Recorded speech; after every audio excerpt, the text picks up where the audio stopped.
Gandang araw po muli sa lahat ng ating mga kamag-aaral ng salita ng Diyos. This is our third installment in the story of Ruth. Salamat po sa lahat ng nakikiisa sa pag-aaral na ito sa aklat po o sa kasaysayan o sa kwento ni Ruth. Maasa po ako na kayo ay napapagpala ng inspirasyon na ito mula po kay Ruth. As we go through this beautiful story of loyalty, love, and liberation, sinusubukan po natin, mga kamag-aral, to get some incidental lessons out of the general and overall purpose of the book. Dumadampot po tayo, kumukuha po tayo ng ilang mga mahalagang paksa na bagamat hindi po yun ang intensyon o pinakalayunin ng aklat, ng general intention or purpose of the book, ay atin pong hinihimay at tinitingnan kung ano ang ating makikitang uh, aral sa mga bagay na ating binabasa mula sa salita ng Diyos. Good things, success, and satisfaction come from the right decision. Alam po natin ito, hindi ba? Anumang bagay na mabuti, anumang bagay na tagumpay o kasiyasiya ay nanggagaling o nagmumula, nag-uugat sa isang mabuting pagpapasya o desisyon. At ito po ang ating nakita na katotohanan when Ruth decided to commit herself to Naomi. Tanda po niyo yung ating binasa sa Ruth chapter 1 verses 16 and 17. Your God will be my God. And this is the reason why we say good things, success, and satisfaction come from the right decision. Alam po natin nung sabihin po ni Ruth na your God will be my God, Ruth made the right decision. Although namatay ang kanyang asawa at hindi niya alam kung ano ang mangyayari, ano ang susunod na yugto sa buhay niya, ano ang magaganap sa buhay niya. Hindi po niya alam lahat ng ito. She knew one thing. She was making the right decision. In chapter 1, we can observe Ruth, the sorrow of Ruth. Ruth's sorrow. Ang kalungkutan niya, ang kahapisan niya, matapos na mamatay ang kanyang asawa. Sa chapter 2, we see Ruth's service, the service of Ruth. She went out to glean. Nakita po natin yun sa chapter 2. She went with the harvesters. This means she was picking up the grapes and the grain that the workers left out. Namumulot po lamang siya na parang isang manlilimos. And gleaning was a form of begging. Ang pamumulot, lalo tigit sa panahon na yon, ay parang isang uri ng panglilimos. Habang siya'y nagtatrabaho sa pamumulot at sa ubasan na yon, at habang siya'y kasama ng mga harvester, she was noticed by a rich and influential man named Boaz. Sa Tagalog po ay Boaz. At hindi nagtagal ay inanyayahan po si Ruth sa isang tanghalian. In Ruth chapter 2 verse 14, we witnessed a rich man dating a beggar. Nagpasimula na po marahil doon na magkaroon ng isang natatanging pagtingin ang isang lalaki sa isang manlilimos. We said that when a rich man dated a beggar, it only means one thing. Kapag ang isang mayamang tao, mayamang lalaki, ay humingi na makiisa o sumama o mag-date sa isang pangkaraniwan o mababa pa sa pangkaraniwan sapagkat siya po isang beggar. Ang ibig sabihin lamang nito, ang lalaki ito ay mayroong pagtingin at handang magbigay ng biyaya. Ruth did not deserve to receive all Boaz decided to give her. Walang deserving si Ruth sa lahat ng ito. It was grace offered and it was grace received. And that is the beauty of grace. It is something that is being offered and it is something that is being received. It is free for the taking. At ito po ang nakikita natin sa kwento, sa istorya ni Ruth. Ruth was offered grace. Siya po ay binibigyan ng biyaya. And when she accepted grace, she experienced grace lavishly, extravagantly, and abundantly. Napakasagana ng natanggap po na biyaya ni Ruth sa ating pong nakikitang kwento. And so the question is, have you received grace as Ruth did? Natanggap mo na ba ang mayamang biyaya ng Diyos? Nakagaya ng karanasan ni Ruth sa kanyang buhay. Natanggap mo na ba ang extravagant, abundant grace of God? Na bagamat hindi ka karapat-dapat tumanggap ng lahat ng ito, ito'y napasa iyo at ito'y mapapasa iyo, isang libre na kaloob ng Diyos para sa iyo.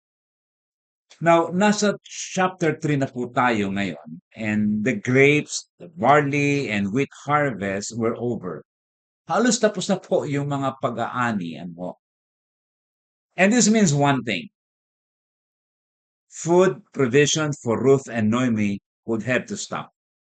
Sapagkat tapos na po ang pag-aani, tapos na po ang pangunguha, pangingilap.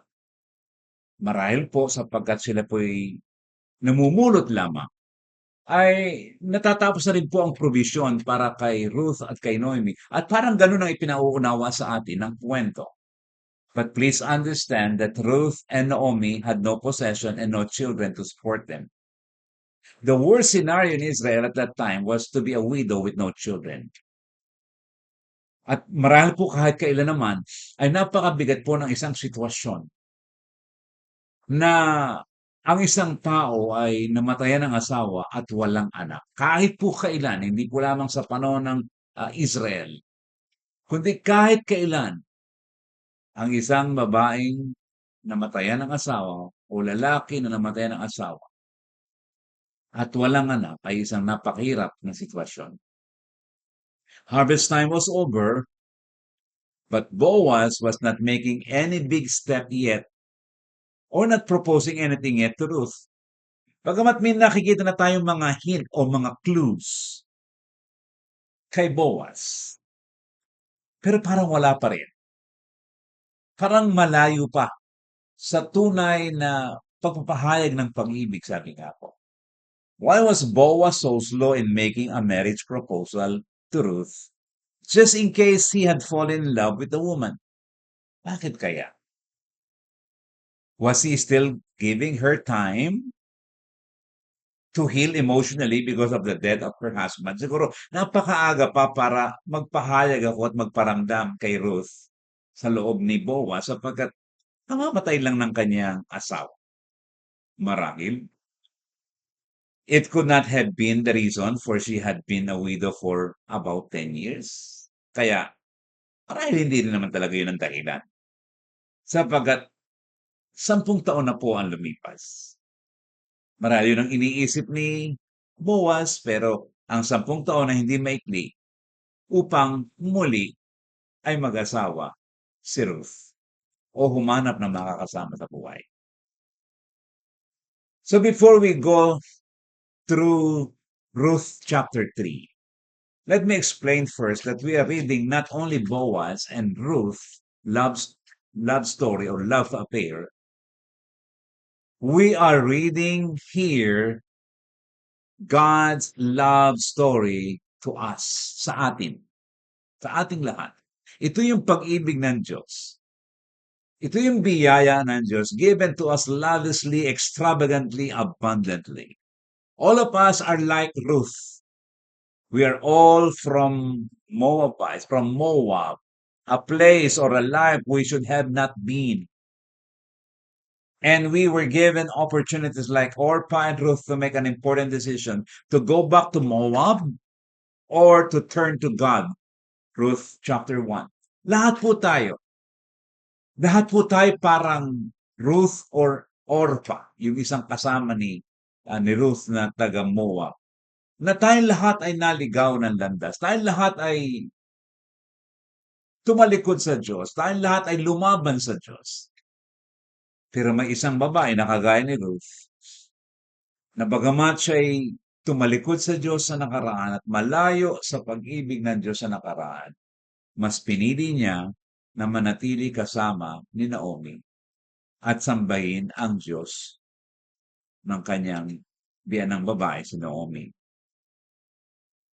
And so, in the story of Ruth, especially po sa Kabanatang 3, Boaz is expected to be Ruth, kinsman redeemer. Siya po yung pinakamalapit. Si Boaz po ang pinakamalapit na kamag-anak ni Naomi at gayon na rin po ni Ruth.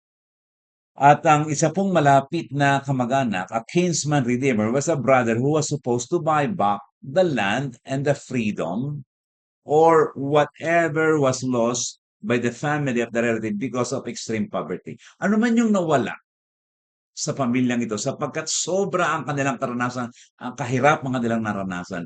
Yung pong kinsman redeemer, yung pinakamalapit na kamag-anak, yun po ang bibili ng lahat ng mga pag-aari na kanilang ibinenta ng mga taong naghihirap sapagkat yun po ang batas sa Israel. Let's try to understand the law in Israel. Para magkaroon po tayo ng higit na kaunawan, bakit ba kinakailangan tubusin? Bakit ba kinakailangan na merong pinakamalapit na kamag-anak? Bakit ba may kinsman redeemer? Basahin po natin at ating tingnan ang Leviticus chapter 25 verses 23 hanggang 28 at babasahin din po natin ang Deuteronomy 25:5 hanggang 10. Ito po ang sinasabi ng Leviticus chapter 25. Atin pong basahin. At ang lupain ay hindi may pagbibili ng magpakailanman, sapagkat akin ang lupain. Kayo'y taga-ibang bayan at makikipamayang kasama ko. At sa buong lupain na iyong pag-aari ay magkakalob kayo ng pangtubos sa lupain. Kung ang iyong kapatid ay maghirap at ipagbili ang anuman sa kanyang pag-aari, ay paroroon ang kanyang kamag-anak na pinakamalapit sa kanya at tutubusin ang ipinagbili ng kanyang kapatid. At kung ang taong iyon ay walang manunubos at siya'y yumaman at nakasumpong ng kasapatan upang matubos yaon, ay kanyang bilangin ang mga taon pagkatapos na kanyang naipagbili at isasauli ang labis sa taong kanyang pinagbilhan at babalik siya sa kanyang pag-aari. Ngunit kung siya'y walang kasapatan upang maibalik niya sa kanya ang ipinagbili, ay matira nga sa kapangyarihan ng bumili hanggang sa taon ng jubileo. At sa jubileo ay maalis sa kapangyarihan na iyon at ang may-ari ay babalik sa kanyang pag-aari. Mga kapatid, this helps us understand the reason the land in Israel should not be sold to a foreigner. Maliwanag po sa sinabi ng Deuteronomy chapter 25 hanggang 28, ito po yung kanilang batas, ito po ang batas ng Diyos sa lupa o lupain ng Israel. At nakita po ninyo na mayroon pang pagbabalik, dahil dito sa ating huli natin binasa verse 28, na may pagbabalik, yung po yung taon ng jubileo. So when an Israelite became very poor at naibenta po niya ang lahat ng mga bagay at pwede niyang ibenta, he could or she could sell the property. In case he got money to redeem the property, he would need to pay the person for all the income the person could earn for 6 years. Dapat bayaran niya yon. Dapat mabayaran niya. Why 6 years alone? Bakit po sa loob lamang ng 6 na taon? Because on the 7th year, it's called Jubilee year, the property goes back to the original owner. Ito po yung batas ng lupa o lupain sa Israel sa panahon po ng Biblia. In case the person anticipates that he could never buy back the property for a period of 6 years, which sa totoo lang po ay napakahirap Because this means for 6 years you don't have money, for 6 years wala kang income. Now, his or her relative, ito na nga po yung pumapasok na nga po yung ano, ang kanyang kamag-anak ay pwedeng bayaran ang lupa for him para mapa sa kanya uli o mapabalik sa kanya yun. Yun po ang tinatawag nating kinsman redeemer. Yun po yung tinatawag nating role ng pinakamalapit na kamag-anak upang hindi mapakanino ang lahat ng lupain ng Israel. Maganda po ang panuntunan ng Diyos upang malikom at patuloy na mapa sa Israel ang kanyang lupa. Sapagkat ang sabi nga po ng Diyos, akin ang mga lupain, akin ang maiko. So in the case of Naomi, makikita po niyo mga kapatid, she knew that Boaz could redeem the property she sold after her husband died. Sapagkat sila nga po yung nagutom, sila yung naging balo, si Ruth, si Naomi, ay nagamit po nila at naibenta po nila ang kanilang mga pag-aari. At ngayon, kailangan nila ng isang pinakamalapit na kamag-anak upang matubos ang kanilang mga pinagpiling mga pag-aari o mga lupain. This was the law in Israel. Now, basahin pa rin po natin mga kapatid ang ilan pa upang maunawaan natin. Ang sinabi naman po ay sa Deuteronomy chapter 25. At ito naman po ang ating mababasa sa Deuteronomy chapter 25. Ang talataan po ay 5 hanggang 10. Atin pong basahin. Kung ang magkakapatid ay tumahang magkakasama at isa sa kanila ay mamatay at walang anak, ang asawa ng patay ay huwag mga aasawa ng iba sa labas. Ang kapatid ng kanyang asawa ay sisiping sa kanya at kukunin siya niyang asawa at tutuparin sa kanya ang tungkulin ng pagkakapatid ng asawa. At mangyayari na ang panganay na kanyang ipinanganak ay hahalili sa pangalan ng kanyang kapatid na namatay upang ang kanyang pangalan ay huwag mapawi sa Israel. At kung ayaw kunin ng lalaki ang asawa ng kanyang kapatid ay sasampa nga ang asawa ng kanyang kapatid sa pintuang bayan sa mga matanda at sasabihin, ang kapatid ng aking asawa ay tumatangging itindig ang pangalan ng kanyang kapatid sa Israel. Ayaw niyang tuparin sa akin ang tungkulin ng pagkakapatid ng asawa. Kung magkagayoy, tatawagin siya ng mga matanda sa kanyang bayan at pangungusapan siya. At kung siya'y tumayo at sabihin niya, ayaw kong kunin siya. At ang asawa nga ng kapatid ay paroroon sa kanya sa harap ng mga matanda at huhubarin ang pangyapak niya sa kanyang mga paa at luluran siya sa mukha. At siya'y sasagot at sasabihin, ganyan ang gagawin ng sa lalaki na ayaw magtayo ng sambahayan ng kanyang kapatid. At ang kanyang pangalay, tatawagin sa Israel ang bahay ng hinubaran ng pangyapak. So ito po yung mga batas. This was the law in Israel. Na kinakailangan nga po na kapag namatay ang kapatid, ang kanyang isa sa kapatid ay kinakailangan po na magpatuloy upang sabi nga po dito ay ang pangalan ay huwag mapawi sa Israel. Now, ito po yung nagaganap dito sa Ruth, sa kwento ni Ruth. Para lang po meron tayong basis at makita po natin na ang nagaganap po dito sa sa kwento ni Ruth ay yung pong sinabi ng Diyos sa Leviticus 25 at doon po sa Deuteronomy chapter 25. Dumako na po tayo sa Ruth chapter 3 at ating pong tingnan ang mga sinasabi dito. Verses 1 to 4. Basahin po natin. Ruth chapter 3 verses 1 hanggang verses 1 hanggang 4 po. At sinabi sa kanya ni Naomi na kanyang biyanan, anak ko, hindi ba kita ihahanap ng kapahingahan na ikabubuti mo at ngayoy wala ba rito si Boos na ating kamag-anak na ang kanyang mga alila ay siya mong kinakasama?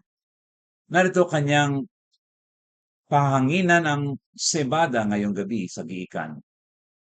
Maligo ka nga at magpahid ka ng langis at magbihis ka at bumaba ka sa giikan, ngunit huwag kang pakilala sa lalaki hanggang siya'y makakain at makainom. At mangyayari, paghiga niya na iyong tatandaan ang dakong kanyang hihigaan at ikaw ay papasok at iyong alisan ng takip ang kanyang mga paa at mahiga ka at sasabihin niya sa iyo kung ano ang iyong gagawin. Mga kapatid, why was Naomi doing this? What and why? Ano yung ginagawa niya dito? At bakit ginagawa ito ni Naomi? Hindi po ba napakapanganib ng bagay na ito? At ang sabi pa nga po ni Naomi na yung tatandaan ang dakong kanyang higaan. Paano ko magkamali si Naomi, si Ruth? At hindi pala si Boaz ang kanyang nalapitan. Napakapanganib. Naomi was just concerned that before she died, bago siya mamatay, si Naomi, ay nakatagpo na ng isang malapit na kamag-anak na makatutubos at makapagpo-provide para kay Ruth. And in that case, ang naiisip at nakikita ni Naomi na Kingsman Redeemer, pinakamalapit na kamag-anak na makatutubos ng kanilang mga ibinenta na mga properties ay walang iba kundi si Boaz. Naomi was trying to find Ruth a home where she would be well provided for. Yung ang kanyang manugang ay magkakaroon ng sapat na mga pangangailangan sa araw-araw. At yun lang naman po ang dahilan kung bakit ginagawa ito ni Naomi. Naomi knew Ruth needed a redeemer. Kailangan niya ng makatutubos ng mga property na kanilang naibenta at kanilang ah, na nawala sa kanila dahil sa kanilang kahirapan na ibenta nila. At nais niya na bago siya mamatay, ni Naomi, na magkaroon po nga ng provision si Ruth sa pamamagitan ng pinakamalapit na kamag-anak or kinsman redeemer. Pagpatuloy po natin ang pagbasa sa Ruth chapter 3, verse 7. At nang si Boaz ay makakain at makainom at ang kanyang puso'y maligayahan, siya'y yumaong nahiga sa dulo ng bunton ng trigo at siya'y naparaong marahan at inalisan ng takip ang kanyang mga paa at siya'y nahiga. At nangyari sa hating gabi na ang lalaki ay natakot at pumihit at narito isang babae ay nakahiga sa kanyang paanan. At sinabi niya, "Sino ka?" At siya'y sumagot, "Ako'y si Ruth na iyong lingkod. Iladlad mo nga ang iyong kumot sa iyong lingkod, sapagkat ikaw ay malapit na kamag-anak." Mga kapatid, makikita po natin dito ang napakagandang kwento at nangyayari. And just to give you an idea, in common Hebrew usage at in Hebrew culture, for a man to spread one's wings garment over a woman is an idiom for marriage. Yung pong ating nabasa dito, lalo tigit doon sa talatang 9, iladlad mo nga ang iyong kumot sa iyong lingkod. It is an idiom for marriage. To be sure, Ruth, and let's make this clear, dapat po maging maliwanag ito. Ruth was not asking or demanding sex from Boaz. Hindi po yon ang hinihingi ni Ruth dito. The point is for Boaz to step up to the plate and marry her because he is, or he was, Boaz was a kinsman redeemer. Si Boaz ang pinakamalapit na kamag-anak ni Naomi. Ito po ang sabi ng isang Old Testament scholar, Daniel Black. Ang sabi po niya ganito. Here, a servant demanding that the boss marry her, a Moabite, making the demand of an Israelite, a woman making the demand of a man, a poor person making the demand of a rich man. She is not appealing to him as a destitute widow, but confronts him with his legal responsibilities as a near relative of Elimelech. Maliwanag po na hinihingi lamang dito ni Ruth sa pamamagitan ng pangungusap ni Naomi kay Ruth na mag-step up po si Boaz sapagkat yun ang batas sa Israel. Mag-step up sa kanyang legal responsibility bilang pinakamalapit na kamag-anak. Una, ng asawa ni Naomi, sila Elimelech, o ni Naomi mismo. Kaya dito po natin makikita, mga kapatid, at dito ko nga po naisip, na nung binabasa po natin yung chapter 2, o chapter 3, verse 9, na iladlad mo nga ang iyong kumot sa iyong lingkod, we're not only seeing here a kinsman redeemer, but as if we are seeing here, when a beggar made a marriage proposal to a rich man. Ruth, as if making a marriage proposal to Boaz. At ito nga po ang aking tila nakikita na parang nangyayari din po sa Kabanatang 3. Now, let me give you some of my comments here. Ilang pong mga ideya, ilang pong mga kaisipan na nais kong bitawan sa bawat sa inyo at isubmit sa bawat sa inyo. Naomi's intention were not immoral, and her whole purpose was to secure Ruth's safety, not to jeopardize her reputation. Kinakailangan po maging maliwanag yun sa atin, mga kapatid. Wala pong immoralidad dito po sa ating binasa sa chapter 3 verse 9 na ang sabi nga po dito, iladlad mo ang iyong kumot sa iyong lingkod sapagkat ikaw ay malapit na kamag-anak. Ano ba nangyayari dito? There was no immoral intention na nagaganap po dito para po sa kapakanan ito ni Ruth. Naomi was sending her to a man she had every reason to believe would not exploit the situation to his advantage. Kilala niya at alam niya ang lalaking ito na si Boaz or si Booz, a man who would receive her daughter-in-law with respect and honor. Kilala po ito ni Naomi. Alam po niya. At kung sino itong si Boaz. We also know that Ruth and Boaz have both exhibited, demonstrated unusual levels of godly character. And we expect no less from either of them here. We expect no less from either of them. Ano po yung in-expect natin, no less from either of them? Na naniniwala po tayo that they will both and that they both exhibited unusual levels of godly character.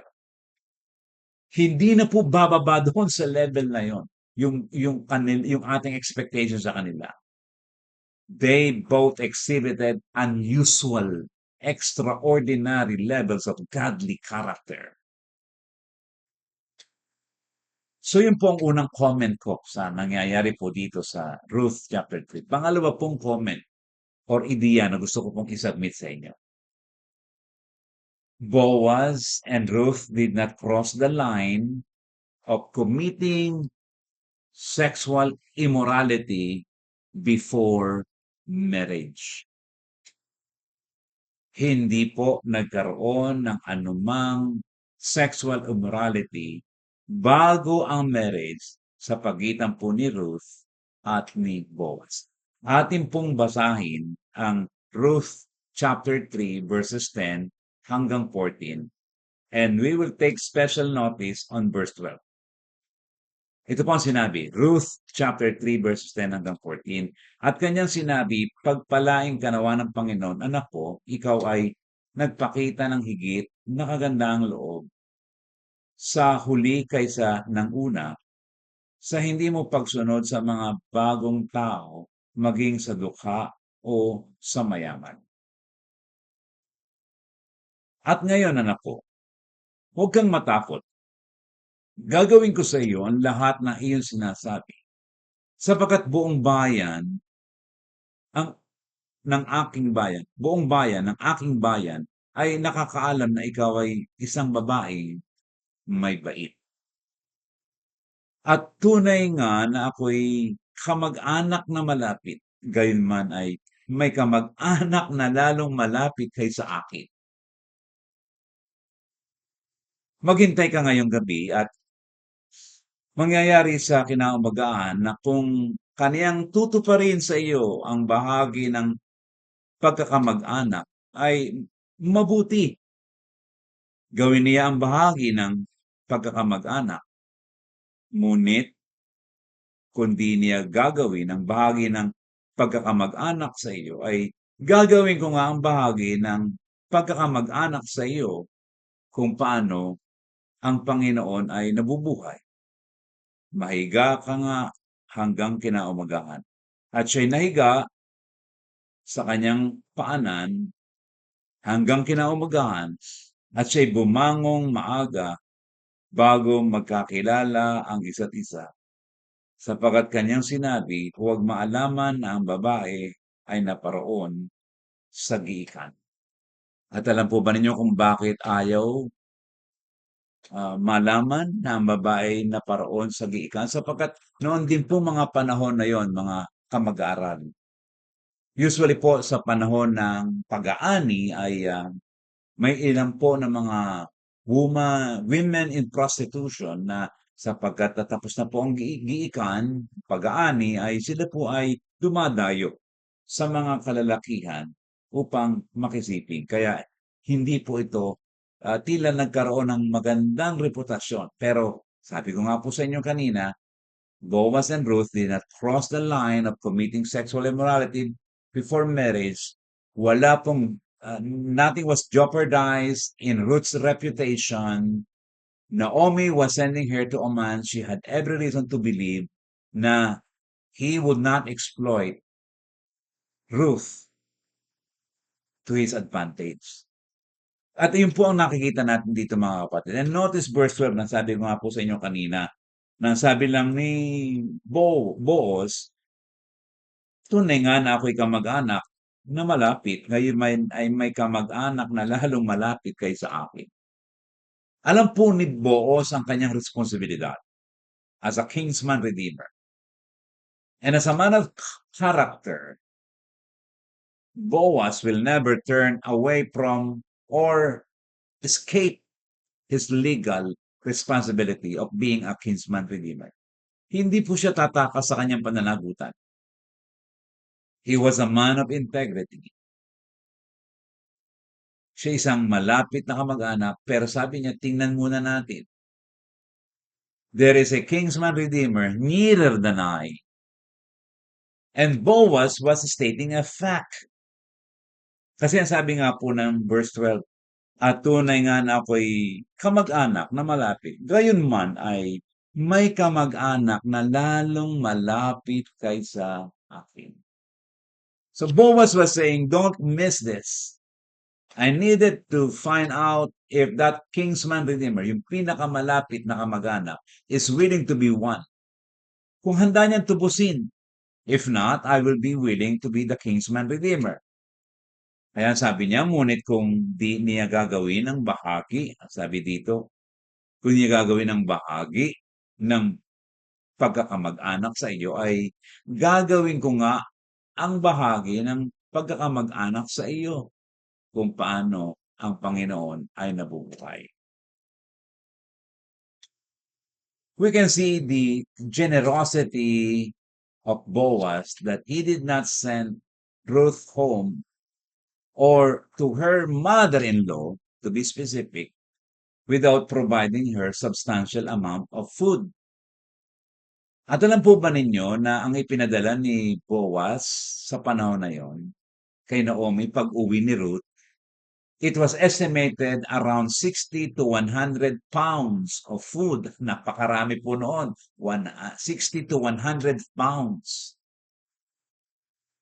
More importantly, in verse 18, Naomi said, wait until what you find out what happens. Yun po ang sabi. Sabi ni Naomi kay Ruth, maupo kang tahimik, anak ko, hanggang sa iyong malaman kung paanong kararatnan ng bagay. Na magagay sinabi niya, basahin po natin ang buo. Ruth 3:13, maupo kang tahimik, anak ko, hanggang sa iyong malaman kung paanong kararatnan ng bagay, sapagkat ang lalaking iyon ay hindi magpapahinga hanggang sa kanyang matapos ang bagay sa araw na ito. I know you will agree with me that waiting is the hardest thing to do when we are rushing to know what's really going to happen. Ang hirap maghintay kapag gusto mo nang malaman kung ano ang mangyayari. Hindi po ba? Ruth is held for a great suspense. Siya po ay pinatitigil, pinahihinto sa isang napakalaking suspense na maaaring mangyari. At ito po ang sinabi ni Ruth, maupo kang tahimik, anak ko. Relax, take it easy for now. Hanggang sa iyong maalaman kung paanong kararatnan ng bagay. Let me give you a takeaway today. Isang bagay na dapat nating baunin. Waiting means surrendering our rights to control the situation and trusting God alone to take control of everything. Hindi po ba ganyan talaga ang paghihintay? It means surrendering our rights to control the situation. Lord, I surrender to control the situation. It doesn't mean that I'm not going to plan, I'm not going to do anything, but Lord, I am surrendering my rights to control the situation. And I will continue trusting you to take control of everything. Hindi ako uuna sa iyo, hindi ako magpapahuli sa iyo, lalakad ako, Panginoon, ng kasabay mo. In the story of Ruth, we are reading God's love story. Sabi ko nga po sa inyo. This story is a story of God's grace. Ang kwento po ni Ruth at ni Boaz ay kwento ng pag-ibig ng Diyos sa iyo at sa akin. Kagaya po ni Ruth, we all became spiritually poor. Lahat po tayo naglilimos. We all had been to Moab, places we planned or did not plan to go. Pero tayo po'y nasa isang hindi karapat-dapat na lugar. We were not in a safe place. We were in a place we were not supposed to be. Lahat po tayo ay naparoon sa Moab na hindi nais ng Diyos na maparoon tayo. Lahat po tayo nagkasala. Lahat po tayo nagkamali. Lahat po tayo sumuway sa ating Panginoon Diyos. And yet, bagamat may Moab at tayo po ay nasa Moab at taga-Moab marahil, we all need a Boaz, a Redeemer, isang malapit na kamag-anak na tutubos. Like Ruth, we are all spiritually beggars. We are all spiritually empty. We are living in hopelessness and severe depression because nothing on earth satisfies. Pleasure does not satisfy. Popularity does not satisfy. Possession does not satisfy. These things do not satisfy. Hindi po natin sinasabing hindi mahalaga, pero hindi po ito ang pinaka-kailangan ng tao. Are we willing to accept the gift of God, the grace of God? Ruth accepted the grace that Boaz lavishly given her. The good news is you can have one better than Boaz. Boaz represents Jesus Christ. And so this is another takeaway that I can give to you. Isang pabaon sa ating pag-aaral sa araw na ito. Jesus is better than Boaz. Jesus offers something more than our physical needs. Jesus offers wholeness, which includes spiritual wholeness. Kaya nawa po maging maliwanag sa atin na bagamat tayo nasa MOA, nasa lugar ng makasalanan at nagkakasala, mayroong handang tumubos sa atin. Na kagaya ni Boaz, tinubos niya, tinulungan niya si Ruth. And yet, we need to understand that bagamat si Ruth ay nasa Boaz o isang Moabita, siya'y tinubos ng isang Boaz, and yet Jesus is better than Boaz. Bakit po? Because Jesus alone can give us true freedom. And that freedom is freedom from sin. Ang sabi nga po ng John 8:32 sa New International Version ay ganito. Then you will know the truth, and the truth shall set you free. The truth of the Lord Jesus Christ. His truth can set anyone free. At ang sabi nga po, kung ipagpapatuloy natin ang John 8, ang sabi sa verse 36, so if the Son sets you free, you will be free indeed. Ang nais ng Diyos tayo makalaya sa ating pagiging spiritual beggars, sa ating kasalanan, sa ating mga hopelessness, sa ating kadiliman. And God wanted to transfer us from the dominion of darkness into light sa kaliwanagan. And Jesus can do that. Kung ano man ang magagawa ni Boaz o ni Boaz kay Ruth, higit ang magagawa ni Kristo sa iyo at sa akin. Jesus is better than Boaz because Jesus alone paid fully the penalty of sin we deserve to receive. Ang sabi nga po ng 2 Corinthians 5:21 ay ganito. God made him no sin to be sin for us, so that in him we might become the righteousness of God. Nais ng Diyos na siya na walang kasalanan ay naging kasalanan para sa atin. Walang iba kundi si Jesus. Upang tayo, ikaw, ako, tayo na mga makasalanan ay maging isang katuwiran ng Diyos, maging matuwid sa Diyos. Because we do not have the righteousness of our own. The righteousness that we can only receive and be acceptable is the righteousness of God in Christ Jesus. And so we need to understand that Jesus is better than Boaz. Not only that Jesus is better than Boaz because Jesus paid fully the penalty of sin we deserve to receive.